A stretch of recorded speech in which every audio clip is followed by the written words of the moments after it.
दोस्तों, Ibrahim Traore, जिसे आज दुनिया मुसलमानों का नया लीडर कह रही है, जो अपना रोल मॉडल हजरत अली रज़ियल्लाहु तआला अन्हु को बताती हैं और जिनकी तुलना सुल्तान सलाहुद्दीन अय्यूबी और सद्दाम हुसैन जैसे लीडर से कर रही हैं, जो अमेरिका, इजराइल और यूरोप की आंखों में आंखें डालकर बात करता है।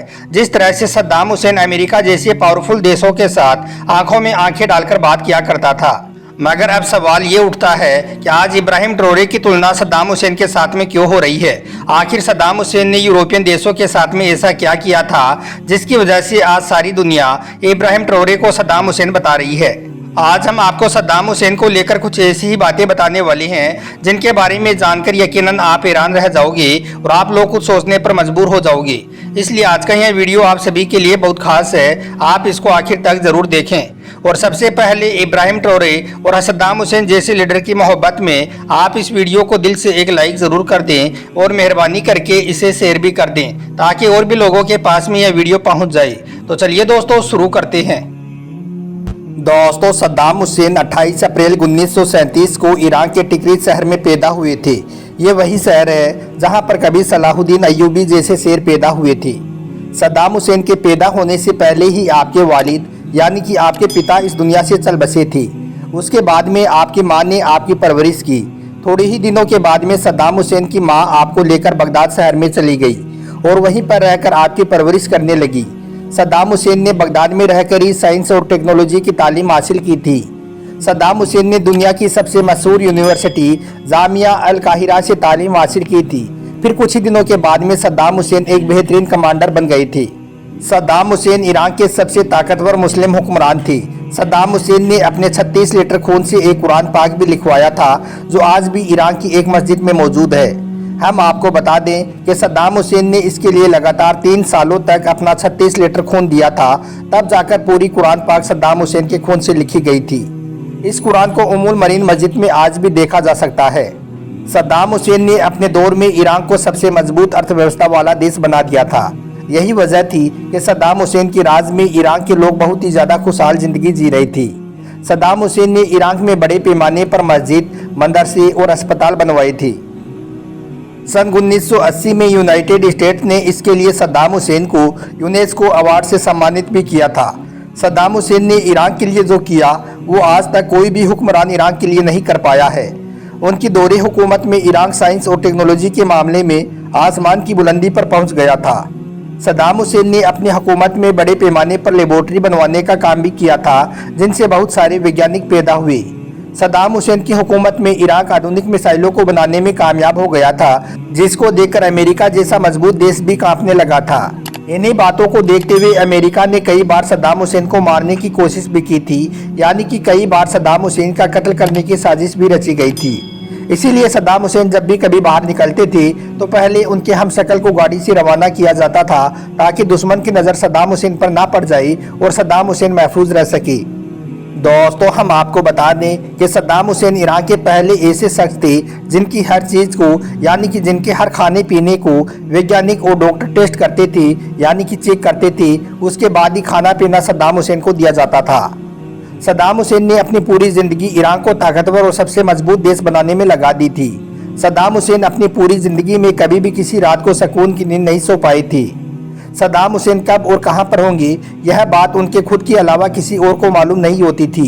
सद्दाम हुसैन ने ईरान में पहली बार सख्ती के साथ में कानून लागू करवाए थे।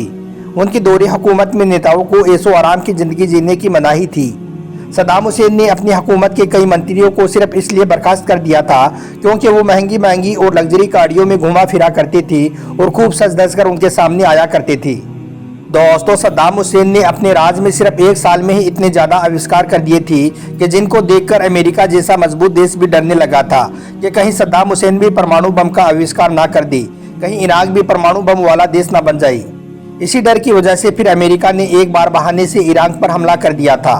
फिर अमेरिका और ब्रिटेन ने मिलकर सद्दाम हुसैन को 148 लोगों को मारने और परमाणु बम रखने का इल्जाम लगा दिया था और इराक में अपनी अपनी सेनाओं को उतार दिया था।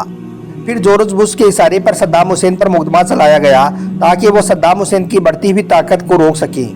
अमेरिका ने सद्दाम हुसैन के 2 वकीलों का सिर्फ इसलिए कत्ल करवा दिया था क्योंकि वो दोनों सद्दाम हुसैन की पैरवी कर रहे थे। सद्दाम हुसैन के खिलाफ फैसला सुनाने से ठीक पहले जज को भी बदल दिया गया था और फिर वही हुआ जैसा अमेरिका और इस्लाम के दुश्मन चाह रहे थे।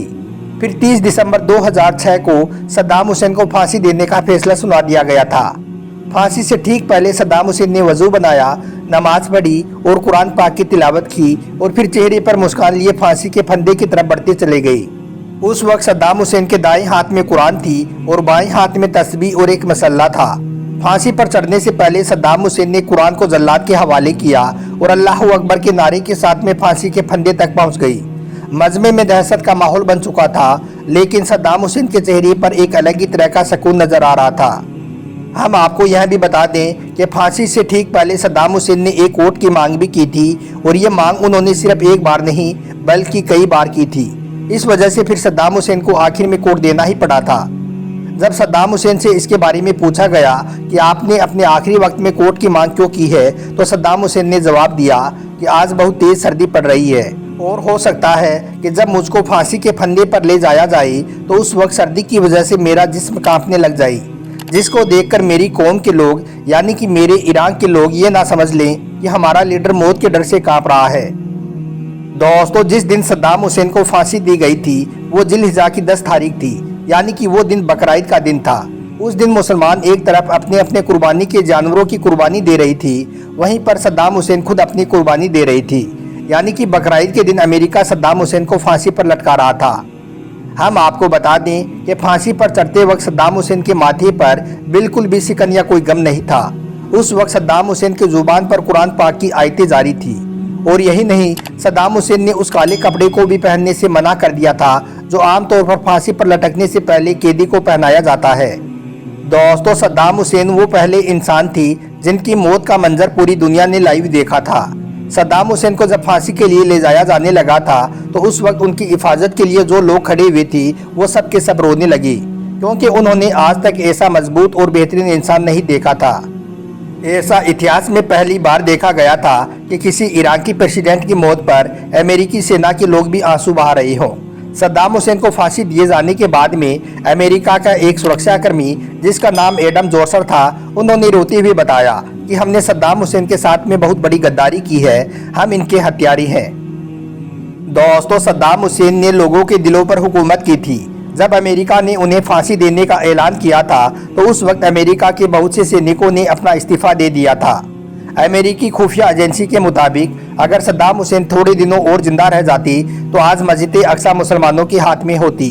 दोस्तों, हम आपको यह भी बता दें कि सद्दाम हुसैन का मकबरा हमेशा से विवादों में रहा है, क्योंकि आज ईरान के बहुत से लोगों का मानना है कि सद्दाम हुसैन को जिस कब्र में दफनाया गया था उस कब्र में सद्दाम हुसैन की बॉडी आज मौजूद नहीं है। अब सद्दाम हुसैन की बॉडी कहाँ गई, इस बारे में लोगों के अलग अलग विचार हैं, मगर इस बारे में कोई भी नहीं जानता है कि सद्दाम हुसैन की बॉडी कहाँ गई और वो कहाँ पर दफन है। दोस्तों, याद रखें, अमेरिका ने सद्दाम हुसैन को फांसी जरूर दी है, लेकिन वो लोगों के दिलों से सद्दाम हुसैन की मोहब्बत को नहीं निकाल पाई हैं। सच तो ये है कि सद्दाम हुसैन आज भी मुसलमानों के दिलों में जिंदा है। आज सद्दाम हुसैन किसी के लिए हीरो है तो किसी के लिए विलन है।